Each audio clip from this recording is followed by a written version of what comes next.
So here we come up with the lumbricals. Now lumbricals are, here we have reflected, as you can see, if the flexor digitorum superficialis tendons we have reflected. We come across this thick bundle. These are the tendons of flexor digitorum profundus, which I am holding. Now these tendons of flexor digitorum profundus, here as they pass here in the palm, lumbricals are very clearly seen. 4 lumbricals are there. Very clearly they are seen. First lumbrical you can see here, unipinnate. Why it is unipinnate? Because it is taking origin from the one side, that is the radial side of the tendon of index finger. Tendon, which tendon? Flexor digitorum profundus tendon of index finger. From the radial side it is taking origin of, this is the first lumbrical, unipinnate, and it will be inserted where? On the radial side it will go. This tendon will go on the radial side, and some fibers are inserted into the proximal phalanx on the radial side, index finger, and majority of the fibers will go to the dorsal digital expansion of the index finger. Remember in the last segment, that was in the muscles of the forearm, that is extensor group, I had discussed with you the extensor expansion or dorsal digital expansion of the index finger, middle and ring and little finger. So this first lumbrical will be going where? In the dorsal digital expansion, that is on the dorsum of the index finger, and through it will be inserted where? It will be inserted into the middle phalanx as well as distal phalanx. This lumbrical will be inserted through dorsal digital expansion into middle and distal phalanx, and some fibers are inserted into the proximal phalanx, but on the radial side. So this first lumbrical is unipinnate, taking origin from the radial side of which tendon? Flexor digitorum profundus tendon of index finger. Now second lumbrical, you can see here very clearly, I am holding. This is second lumbrical, again unipinnate, taking origin from radial side of the tendon of flexor digitorum profundus. But which tendon? It is tendon number 2, but going to which finger? See here, it is going to the middle finger. So tendon of middle finger and flexor digitorum profundus from the radial side taking origin, second lumbrical. Again it will be inserted where? On the radial side of the dorsal digital expansion of which finger? Middle finger. And through that dorsal digital expansion it will be inserted into the middle and distal phalanx of the middle finger. And some fibers will be inserted into the radial side of the proximal phalanx of the middle finger. Now we come to this, see here. Third and fourth. Now this is third. Now this third lumbrical, always note down, this third lumbrical will be bipinnate along with fourth, because it will take origin from both the tendons. Which both the tendons? Second and third tendon of flexor digitorum profundus. And which are second and third? Second tendon for index finger and third tendon for the ring finger. So this is bipinnate lumbrical, taking origin from the adjoining sides of the tendons of flexor digitorum profundus for the middle and ring finger, and it will be inserted. It will go deep inside and it will be inserted into the dorsal digital expansion. And dorsal digital expansion of which finger? Ring finger. So through dorsal digital expansion of ring finger, it will be inserted into the middle phalanx and distal phalanx, and also some fibers will be inserted into the proximal phalanx of ring finger. So 1, 2, third lumbrical is bipinnate, and now we come to the fourth lumbrical here. This is bipinnate. As you can see, it is taking origin from adjoining sides of this tendon, that is tendon number 3, and this tendon, which is tendon number 4. Tendon number 3 is going to ring finger and tendon number 4 is going to the little finger. So the fourth lumbrical is bipinnate, taking origin from the adjoining sides of the tendons of flexor digitorum profundus for the ring and little finger, and it will be inserted into the dorsal digital expansion of the little finger. And same way through that little finger dorsal digital expansion, it will be inserted into the middle phalanx and distal phalanx, and some fibers are inserted into the base of proximal phalanx of little finger. So lumbricals of the hand, if you are asked as a short note, first and second lumbrical are unipinnate, the third and the fourth lumbricals are bipinnate. Origin insertion, as I have discussed with you, now supply is very important. First and second unipinnate lumbricals, they are supplied by median nerve, and third and fourth are bipinnate lumbricals, which are supplied by the deep branch of ulnar nerve. Actions of lumbricals are equally interesting.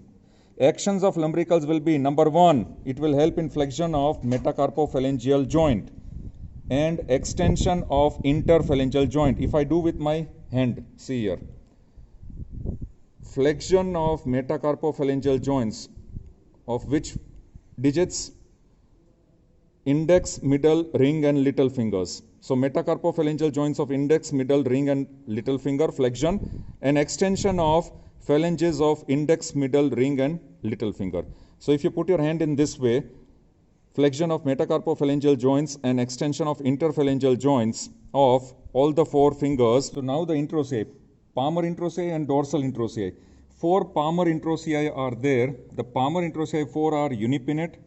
Note down. Origin will be from here. If we are able to see here on this side, the origin of the first palmar introceae will be from the ulnar side of the base of the first metacarpal bone. And remember, I have told you ulnar side. So this is ulnar side, that is medial side. Ulnar is also medial side of the base of the proximal base of the first metacarpal bone. And from there, the fibers will be inserted on the same side of the base of the proximal phalanx of the thumb. And some of the fibers will be inserted into the dorsal digital expansion. But here the dorsal digital expansion is not present in the thumb. So therefore, some of the fibers of this thumb will be passing on to the dorsum of the thumb.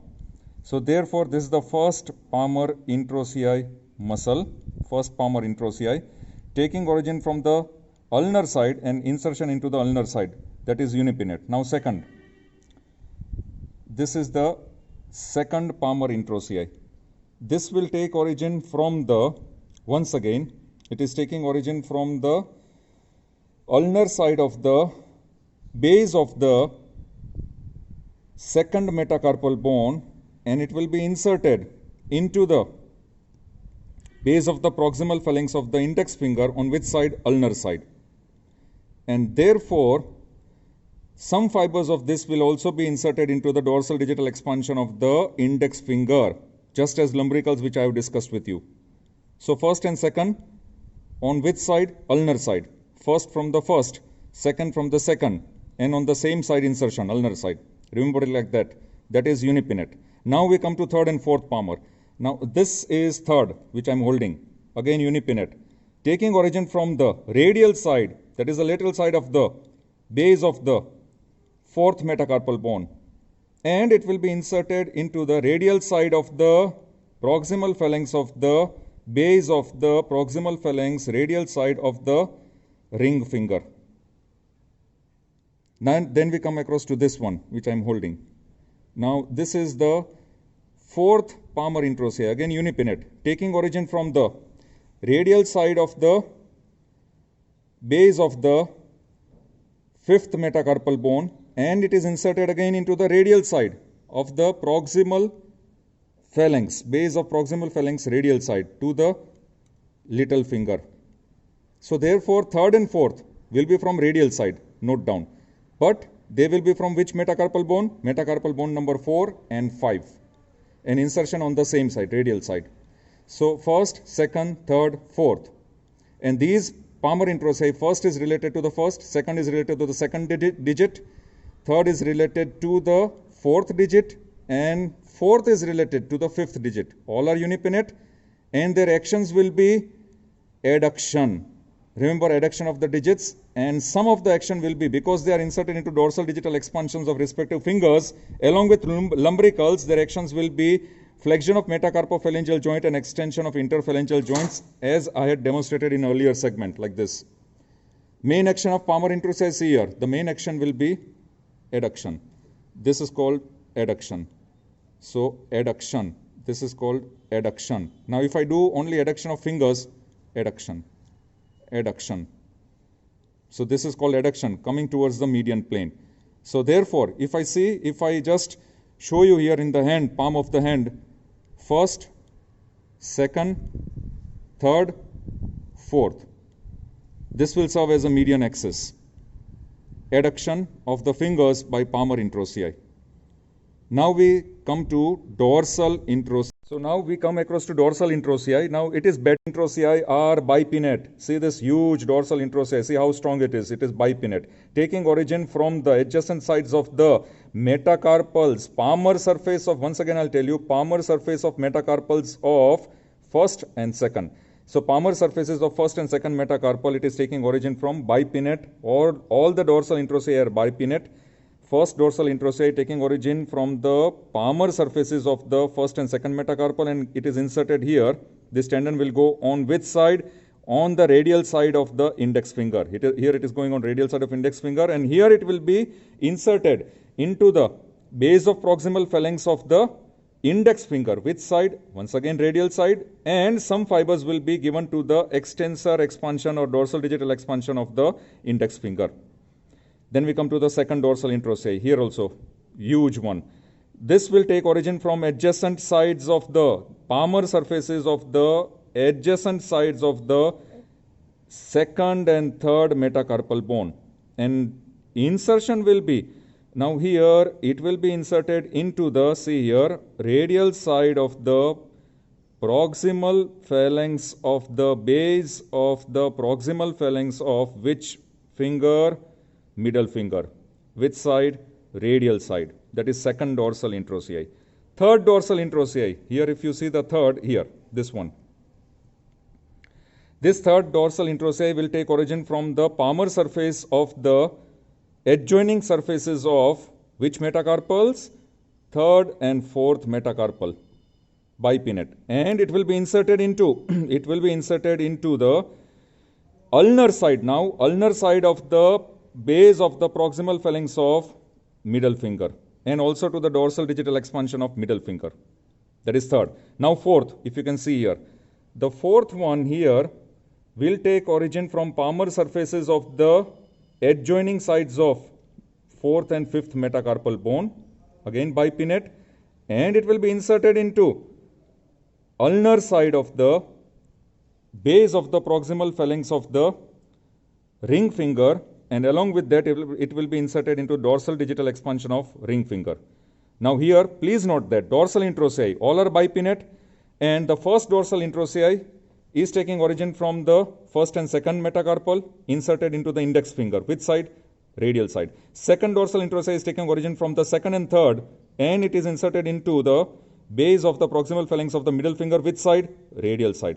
Third dorsal introsei will take origin from the second and third, and not second and third, but third and fourth the third and fourth metacarpal, and it will be inserted into the ulnar side of the base of the proximal phalanx of middle finger. And the fourth dorsal introsei will be taking origin from the fourth and fifth metacarpal adjoining sides, and inserted into the proximal phalanx. Which side? Ulnar side of ring finger. So all the four dorsal introsei are getting inserted into index, middle, and ring finger only. Why? Why not thumb and little finger? Because thumb is provided by abductor pollicis brevis. It is having a separate abductor muscle. Even the little finger is having a separate abductor muscle in the form of abductor digiti minimi. Abduction of these three are required, and abduction is the main action of dorsal introsei. Here if I show you in my hand, this is abduction. That was adduction. This is abduction, moving away from the central axis, abduction. So abduction of thumb is done by thenar muscle, abduction of little finger by hypothenar muscle, abduction of the index finger is done by first dorsal introsei. Here abduction of the middle finger is in both the directions, radial direction as well as ulnar direction, and this is done by both the muscles, both the dorsal introsei, second and third. And fourth dorsal introsei, this is the abduction of the ring finger, which is done by the fourth dorsal introsei. That is why first dorsal introsei is inserted here, index finger, second again on the middle finger, radial side, third again on the middle finger, that is on the ulnar side, and fourth on the ring finger, that is on the which side? Ulnar side. Abduction. And all the dorsal introsei are bipinnate. They are supplied by deep branch of ulnar nerve. Here we finish all the muscles of the palm.